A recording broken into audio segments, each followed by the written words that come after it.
les autres émissions, là, que de se reconnaître comme proche aidant, c'était déjà difficile. Alors, comment on en arrive à demander de l'aide quand on est proche aidant? Bien, en fait, quand on est proche aidant, je pense que des émissions précédentes, ils nous ont dit qu'est-ce que c'était un proche aidant. Mhm.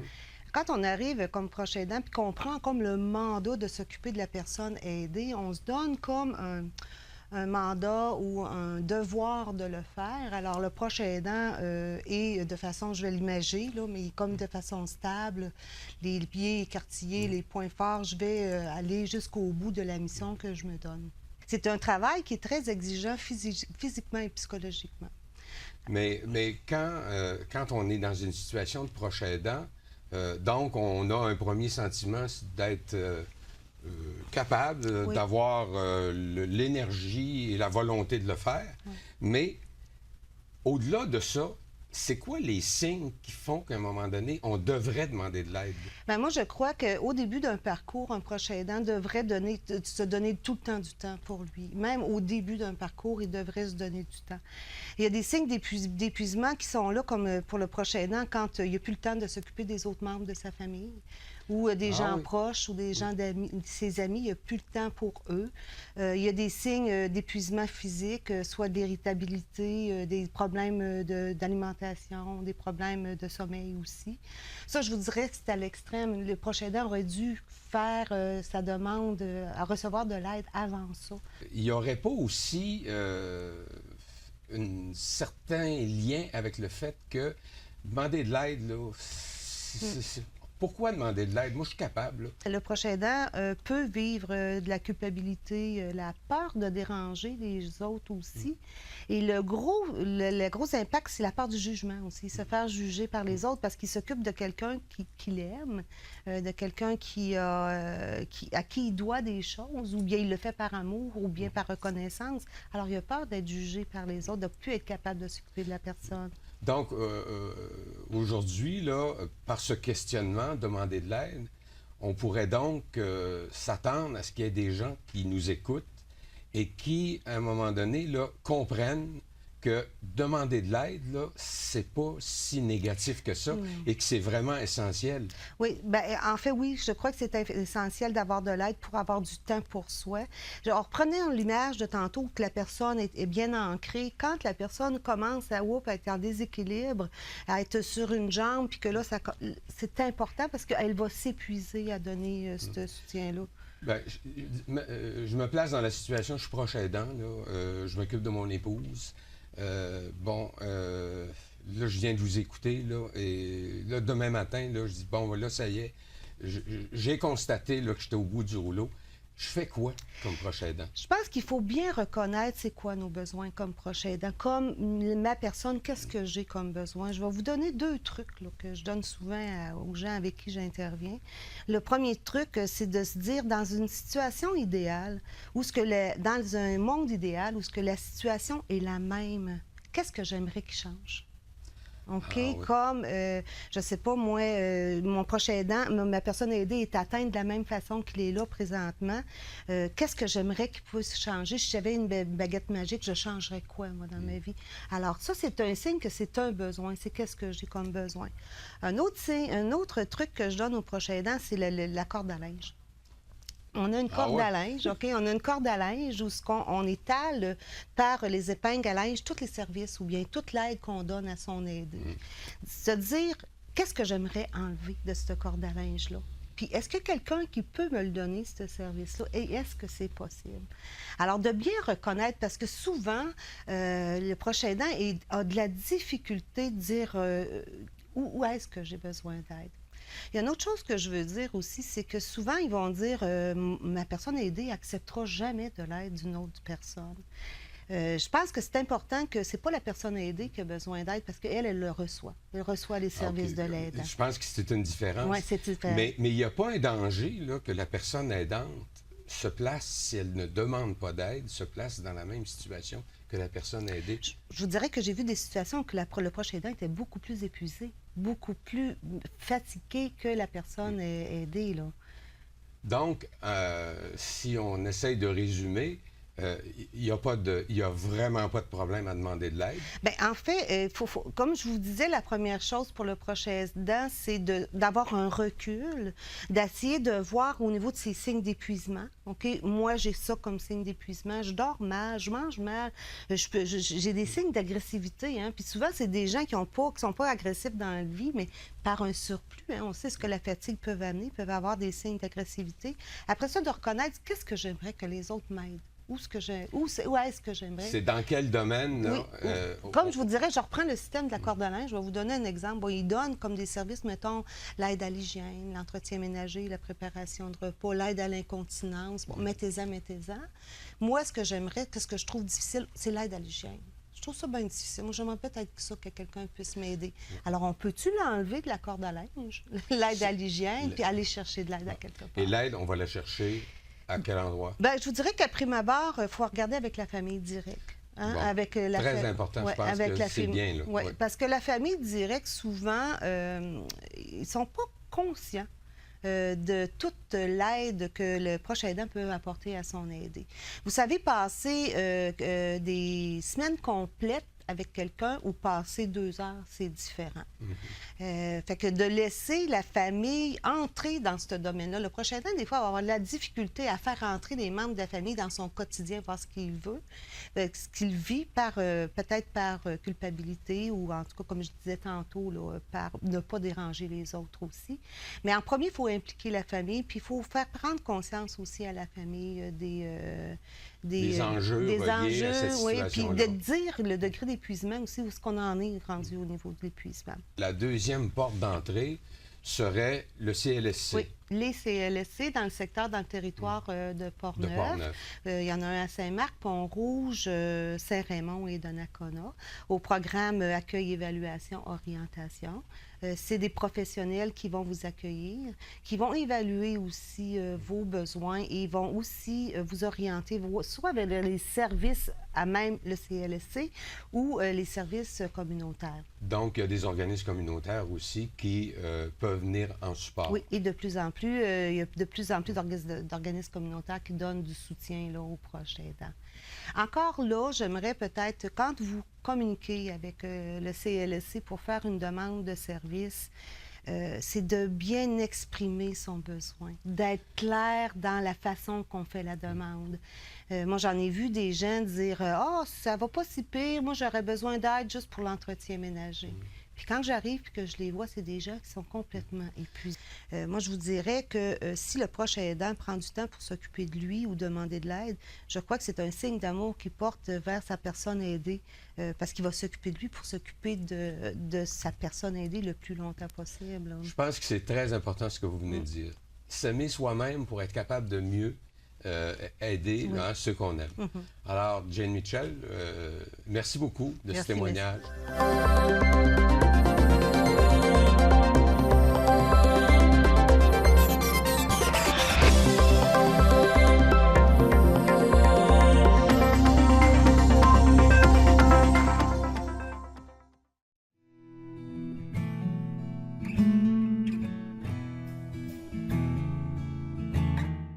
Bonjour à toute l'équipe de Portneuf. Mon nom est Suzanne Girard, je suis présidente de l'Association des proches aidants de la capitale nationale et on travaille très étroitement aussi avec le comité des proches aidants de Portneuf depuis au-delà de 2009. Moi, je pense que les proches aidants, ça existe depuis des millénaires, là, surtout au niveau des femmes, parce que c'était surtout les femmes qui étaient, concernées par cette situation-là, au niveau des familles, au niveau de toutes les organisations. Ce qui est particulier à l'association, on travaille auprès des familles qui ont toutes les maladies possibles, que ce soit l'autisme, les enfants handicapés, les aînés. Pour nous, il n'y a pas de discrimination par rapport à l'âge ou à la maladie. Alors, nous, on accueille les familles, les proches aidants, les aidés, sans discrimination aucune. Alors, c'est la raison pour laquelle les gens vont particulièrement appeler chez nous ils ne se sentent pas étiquetés non plus. Donc, on fait attention justement lorsqu'on reçoit des appels, d'être à l'écoute des personnes, vraiment pour, comment je dirais ça, parce qu'il y a une partie très empathique par rapport aux appels. Les proches aidants, c'est pas une situation très facile, c'est même très difficile. Oui. Donc, c'est important d'être à leur écoute. Ils appellent chez nous au 418-688-1511. Les gens commencent de plus en plus à accepter de demander de l'aide. Parce que ça, il y a encore, pas les impressions, mais les influences judéo-chrétiennes où tu n'en as jamais assez fait, où tu te sens coupable, où tu te sens tellement responsable que tu demandes de l'aide. Quand tu demandes de l'aide, on le voit, les gens sont souvent aussi malades que la personne dont ils ont soin. Alors, chez nous, quand ils appellent, on peut leur offrir du répit à domicile. C'est offert par la Fondation de la Fédération des médecins spécialistes du Québec. Et nous, tout l'argent qu'ils nous donnent pour le répit va entièrement en répit. On le coordonne bénévolement. Il y a beaucoup de gens qui ont besoin de répit. Il y a beaucoup de gens qui sont proches aidants, qui pensent pas qu'ils sont proches aidants. Des fois, ils disent « j'assume qu'est-ce que j'ai décidé de prendre », mais ils ont besoin de répit. Vous voyez, on a au-dessus de 5000, au-delà de 5000 heures de répit là, de données déjà. Tu sais que c'est un nombre d'heures. Normalement, c'est 32 heures pour un an. Ils ne peuvent pas avoir plus que ça. Mais ils restent sur notre liste d'attente. Fait que l'autre année arrive, on les appelle à savoir s'ils ont encore de besoin. Et les gens me contactent. S'ils ont besoin de répit, souvent ils me contactent parce qu'ils disent « oh, bien, je vais avoir peut-être besoin de répit dans peut-être 6 mois. Okay. » Là, on leur explique qu'il faut en prendre avant d'être épuisé. Ça fait que là, on donne des heures gratuites. On fait affaire avec des compagnies qui vont chez eux. C'est des préposés qui sont formés pour ça. Ils ont une enquête de caractère d'enquête policière sur eux. Tout est vraiment en règle. Et on dit aux gens, si vous voulez dormir dans la maison, là, vous pouvez dormir. Là. Si vous voulez aller voir un film qui vous tente depuis je ne sais pas combien de temps, vous pouvez y aller. Là. Faites quelque chose qui vous tente pour vous changer les idées. Et on a du soutien psychosocial parce que la personne qui appelle chez nous, elle ne dit pas « je veux du répit, s'il vous plaît » ou « je veux du soutien, s'il vous plaît ». Elle dit « j'appelle parce que j'ai tellement de problèmes, je ne sais plus quoi faire ». Et c'est là, souvent, on prend 1 heure ou 2 pour analyser son dossier et c'est là qu'on peut lui offrir. Et si c'est un service que nous n'avons pas, on réalise qu'elle serait mieux avec tel et tel organisme, on réfère à ce moment-là. Mais on l'accompagne tant qu'elle n'est pas en sécurité avec quelqu'un d'autre. Dans une journée, on a des tâches administratives. Donc, on peut être occupé, mais dès qu'il y a quelqu'un qui nous appelle, que ça prenne 5 minutes ou 1 heure, on la prend. Parce qu'on sait que en fait, c'est pas la personne qui nous appelle, c'est sa vie, c'est tellement important. Donc, c'est important pour nous aussi de prendre tout le temps nécessaire pour répondre à la demande. Puis dans toutes les conférences qu'on offre, il y a un volet formation. Quand tu apprends des choses lors d'une conférence, ça te forme forcément. C'est pas comme un plan de cours, mais ça te forme. Et ce qu'il y a de particulier chez nous ici, on est accrédité par le ministère de la Famille et des Aînés depuis 2009 pour le programme de surveillance téléphonique. Ça, c'est un programme qui a été mis en place jadis par Marguerite Blais, que tout le monde a connu, là. C'est à travers la province. Moi, je suis au conseil d'administration provincial et c'est pour permettre aux aînés, à toutes les personnes vulnérables, de vivre à domicile en sécurité. Et savez-vous, on sauve des vies. Il y a des centaines de personnes chaque année qui sont sauvées grâce à ça. Alors, le programme PER, c'est un appel quotidien aux personnes qui sont abonnées à ce service. Donc, on appelle ni plus ni moins pour sécuriser les gens, s'informer de leur état de santé.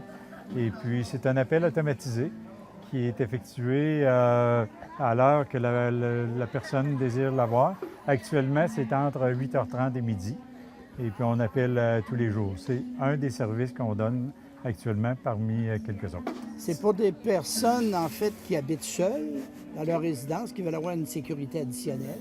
Okay. Et pour, en même temps, sécuriser la famille dans un sens qui est un peu, des fois, éloigné. Ou alors, ça sécurise dans un sens que en ayant des répondants, la personne en ayant des répondants, bien, je veux dire, ça n'oblige pas la famille à appeler à tous les jours ou à être plus proche. Alors, la personne a déjà une certaine sécurité, ce qui veut dire qu'automatiquement, ça fait l'affaire de toute la famille dans un sens. Tous les jours, ils sont appelés, ils choisissent une heure dans l'avant-midi, entre 8h30 et midi. Prenons exemple, s'ils prennent à 9h, à 9h tous les matins, on va appeler la personne si elle a choisi tous les matins, 7 jours par semaine, à l'année longue, incluant les jours fériés. OK. Alors, automatiquement, la personne peut aussi choisir 2 jours dans la semaine ou une journée dans la semaine, c'est à son choix. Okay. On l'appelle à ce moment-là la journée que la personne a réservée pour l'appel. Il faut être à l'aise avec les personnes âgées, il faut aimer parler aux personnes qui ont besoin, il faut avoir une facilité aussi de ce côté-là. Les gens aiment nous parler aussi souvent, nous appellent, puis alors je pense que c'est le contact humain très important. C'est tout informatisé. Okay. Alors nous, ce qu'on fait, on suit tout simplement à l'écran les appels qui se font. Okay. À tour de rôle. Alors, comme on dit, s'il y a une alerte, bien, automatiquement, il faut faire des recherches. Oui. Mais s'il n'y a pas d'alerte, c'est suivi par tout simplement un système informatique. Parce qu'on n'appelle pas, on ne parle pas vocalement avec la personne. C'est l'ordinateur qui appelle. C'est un message enregistré. Qui dit « Bonjour, c'est votre appel père. Pour confirmer votre présence, appuyez sur une touche du téléphone. » Alors, la personne appuie 0 à 9 et puis après, il y a un autre enregistrement qui dit « Merci d'avoir confirmé votre présence. » Et puis, oui. Non, puis juste terminer, c'est que c'est un service qui est parrainé par Michel Louvain. Bon, c'est ça que donc, Michel Louvain fait le message d'accueil et fait aussi le message de souhait de bonne fête. On voit qu'il y a une population, en fait, la population vieillit, donc le moyen de communication actuellement qui est plus populaire, je dirais, c'est le téléphone. Donc, on reçoit beaucoup d'appels, justement, pour lesquels on fait un suivi, mais on a aussi un formulaire en ligne. Donc, sur notre site Web, dans la section « Nous joindre », il existe un formulaire pour effectuer une demande. Donc, s'il y a une demande écrite, on la traite à partir de l'association, puis on y répond le plus rapidement possible. On veut tellement tranquillement habituer les aidants à demander de l'aide en amont, si vous voulez, de manière à ce qu'ils poursuivent leur engagement avec tout le soutien requis.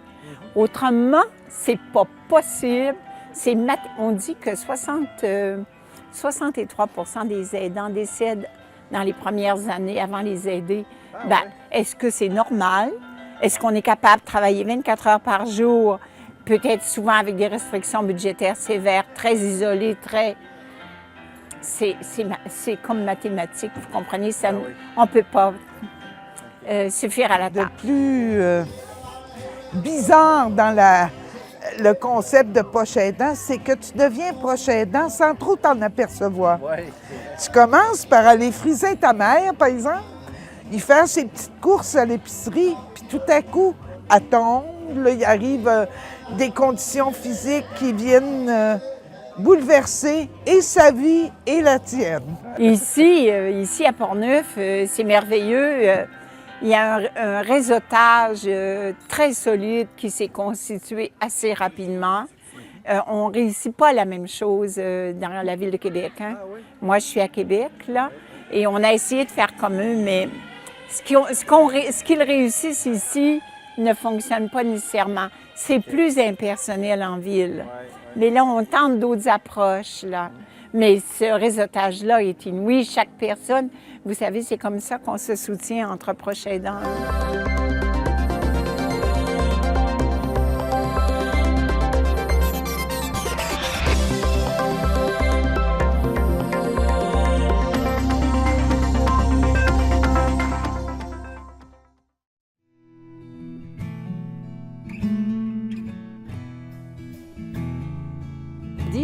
Est venu du Comité VOSI, parce que Comité VOSI, l'accent est sur le maintien à domicile. Il parle les contacts, il parle le service de transport.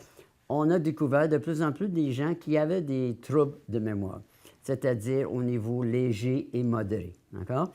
Et ça nous a amené, avant que j'arrive, à se poser des questions. Qu'est-ce qu'il y a comme service? Qu'est-ce qu'il y a comme appui, support pour ces gens-là? Autant le proche aidant que les personnes atteintes. Et là, en novembre 2013, Mme Roussin m'a engagé pour la mise sur pied, l'implantation du projet Respire. On a fait des demandes de subventions auprès du comité d'appui. Et le premier volet a commencé, on a signé le protocole d'entente en janvier 2014. Et la mise sur pied, l'implantation, ça a commencé, ça a pris du temps, ça a commencé au mois de juillet. Nous, ce que nous faisons avec le projet Respire, c'est offrir du répit. Le répit peut prendre deux formes pour le proche aidant.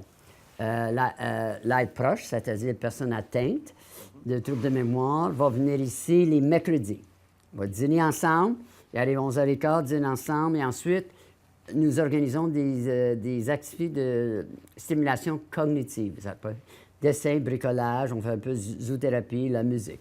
Puis ils sont là jusqu'à 3h30. Ce que ça permet, c'est que la prochaine aidant reste à la maison. La personne peut se ventiler, j'en ai qui vont sortir avec des amis, vont faire des courses, ils vont réellement se libérer, se ressourcer, qui est un problème majeur chez les proches aidants. Parce que les statistiques sont là, le portrait est là, c'est qu'ils vont vivre beaucoup de problèmes, éventuellement de problèmes de santé mentale et physique. Parce que souvent, ils pensent que c'est dans mon rôle. C'est mon conjoint, c'est mes parents, je dois faire ça. Mais le répit offre ça. Nos projets, ce sont des projets récurrents aussi. Ce n'est pas un an puis ça termine. D'accord? Okay. Il y a ce volet-là. Le volet de répit, c'est que 2 fois par mois, les proches aidants viennent ici pour des sessions d'information. J'offre aussi soutien psychologique, autant individuel que comme support collectif, et des sessions de formation. Développer de nouvelles stratégies de communication. Ça aussi, c'est un répit pour eux autres. Personne atteinte va rester à la maison. D'accord? Souvent, sont capables par rapport à leur autonomie. Sinon, moi, je peux trouver quelqu'un qui va rester avec la personne. Mais comme je dis, nous autres, c'est léger, modéré. Et ça, c'est l'autre forme de répit que nous offrons. On vit milieu rural, l'isolement. Hein? Nous autres, nous faisons même des visites, contacts. On va dans les maisons pour les sensibiliser les gens. Parce que souvent, une personne âgée n'a pas accès à l'Internet. Hein? Et on va les sensibiliser. Parce que nos services, notre projet est gratuit. Okay. Ils payent seulement pour le dîner. Mercredi, ça, c'est 50. C'est tout. Ça, je parle pour les personnes atteintes. D'accord? Okay. Et oui, c'est aller dans un premier temps, la force majeure de notre projet, c'est briser l'isolement, ressourcer les proches aidants. Ça, c'est clair et net. OK? Et aussi, ce que ça offre, vous voyez, ça existe depuis 1 an, j'ai un groupe 6-7. La plupart sont là depuis le début. Ça rehausse la qualité de vie, pas seulement des personnes atteintes, mais dans la vie familiale. Parce que moi, je vais chercher des témoignages. Je fais toujours un suivi, puis ils disent « Marc, c'est incroyable, il parle plus, il développe certaines capacités, il est plus dans... développer le sens d'attention, encore plus, de concentration. » Puis, il y a une ambiance ici absolument formidable parce que nous, comme intervenants, nous sommes 3, nous mettons l'accent sur la relation. La relation, c'est un intervenant pour 3 personnes participants, okay. D'accord? Mais on n'est pas là, on est 2 pour le moment. Okay. OK? Mais quand on va dépasser 9, on va être ici. C'est le problème, d'ailleurs, c'est partout, c'est comment rejoindre les... Oui, moi, je les rejoins souvent par les feuillets paroissiaux. Je travaille avec les travailleurs sociaux partout, les médecins. C'est un peu plus là pour les références. Et je donne des conférences. Les filles d'Isabelle, les cercles d'infirmières, les FADOC, j'en ai donné, j'en ai plusieurs. Et je continue dans ce sens. Parce que je dois sensibiliser les gens, parce que ça aussi, hein, le sujet Alzheimer reste toujours un sujet tabou. On se retire. Et quand on se retire, on crée de la stigmatisation. D'ailleurs, les proches aidants m'en parlent, comment ils se sentent isolés, mal vus par rapport à la conjointe. Même, il doit s'isoler, exemple, quand il va au restaurant. Il s'assoit dans un coin parce que si on entend mon conjoint qui répète, les gens le regardent. Affecter le réseau familial aussi. La difficulté de faire face à ses parents qui vivent ça. réseau d'amis, à quoi ça sert d'aller parler avec M. Lefebvre? Parce qu'il n'y a pas grand-chose à dire.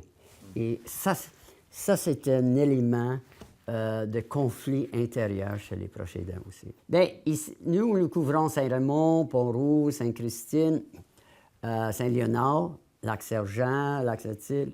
C'est ça qu'on fait. C'est pour ça qu'on a une visite contact qui fait partie de notre projet. On va 2 fois par mois les rencontrer à la maison pour expliquer l'ensemble de nos services, le comité Voisy et l'ensemble, le projet Respire. Et là, on commence de plus en plus à être reconnu. De plus en plus. Ah oui, j'ai entendu parler du projet Respire. Mais il faut démystifier ça. Parce que j'ai même des demandes des gens qui n'ont aucun déficit cognitif, qui aimeraient venir à nos activités parce que juste pour prévenir. Okay. Mais moi, ça ne rentre pas dans mes critères. Je ne peux pas. Café Mémoire vient d'une préoccupation des proches aidants dans nos groupes de soutien 2 fois par mois, quand on se réunit ici pour en discuter de la réalité. Parce que moi, dans les activités, ce n'est pas de thérapie de groupe. Okay? On embarque dans des activités de stimulation cognitive. Les 2 derniers cafés, à notre grand étonnement, c'est que des personnes qui ont des troubles de mémoire ont pris la parole. Pour moi, ce sont des philosophes. Ouais. Ils ont sorti des affaires. Ils ont parlé de leur préoccupation. Et même, je voyais les personnes aidantes à côté, puis ils me regardaient avec des grands yeux en disant « Wow! » Et ça, j'ai atteint mon but. Moi, comme intervenant, je travaille beaucoup sur les capacités. Au niveau, au niveau sensoriel, on fait des activités visuelles. Mais le Café Mémoire, il est gratuit aussi. C'est le 3e jeudi de chaque mois. Et c'est formidable. Et ça complète toutes nos interventions quand on parle de maintien à domicile avec le comité Voisy. Si quelqu'un vient ici, une personne atteinte, les mercredis, entre autres, pour des activités, si la personne, non, Max, j'aime pas ça, faire ça, dessin ou quoi, ils peuvent se retirer. On apprécie, on respecte beaucoup notre autonomie. Et ce qu'on fait, on vérifie beaucoup dans les familles aussi, quelles étaient ou quelles sont encore les activités, les intérêts dans la vie. Et on essaie d'adapter nos activités concernant les besoins. On a fait un party Noël qui était super. Pourquoi? Parce que j'ai j'ai invité la famille immédiate. Okay. Les enfants. On était 18. Pour qu'ils puissent voir ce qu'on fait, pour qu'on puisse s'intégrer, puis mieux comprendre, de voir la dynamique. Et c'était formidable. Samedi, c'est le même principe que les mercredis. Les personnes avec des troubles de mémoire légers, modérés, viennent ici 2 samedis par mois. Pourquoi on a fait une demande auprès du comité d'appui pour les samedis? Parce que les centres de jour sont fermés. Okay. Et les proches aidants, souvent, parce qu'on essaie de rejoindre aussi les proches aidants qui sont sur le marché du travail aussi, qui ont besoin de libération, de se ressourcer, du temps pour eux. Et ces mêmes principes, il y en a 1 ou 2 qui sont dans mon groupe de mercredi, mais les autres, ce sont des nouveaux. Et c'est aussi le but des samedis, c'est aller autant possible rejoindre ce qu'on appelle les proches aidants précoces. Moi, ce que je fais, je les réfère. Quand le service gériatrie externe, je travaille pas mal avec eux autres. Eux me réfèrent aussi. On communique directement, puis là, maintenant, je vais commencer un blog où je vais mettre des articles. Se réunir ensemble pour répondre à un besoin collectif, entre autres, parce que quand on est capable de se réunir et travailler collectivement, on contribue à toute la question de maintien à domicile. Parce que, encore là, c'est le proche aidant qui paye le prix très souvent. Et les statistiques démontrent que 63 % des proches aidants meurent avant les personnes aidées. Et aussi, changer la mentalité qu'une personne atteinte a encore beaucoup de capacités, puis on ne doit pas le considérer comme une personne qui vit un échec. C'est ça. Pas du tout. Puis il faut enlever il faut qu'on change notre langage. C'est un malade. Non. C'est une personne qui a une maladie, mais c'est une personne qui a des capacités.